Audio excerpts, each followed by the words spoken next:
Kristian Aslani ka shënuar sot për herë të parë në futbollin turk me fanellën e Beşiktaşit.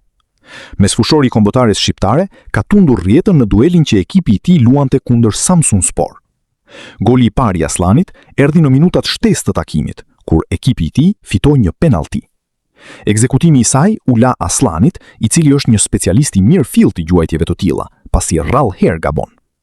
Dhe ai ishte i sakt nga pika e bardhë, duke shënuar për të ngushtuar shifrat në rezultatin 2-1, me të cilat më pas u mbyll i gjithë takimi.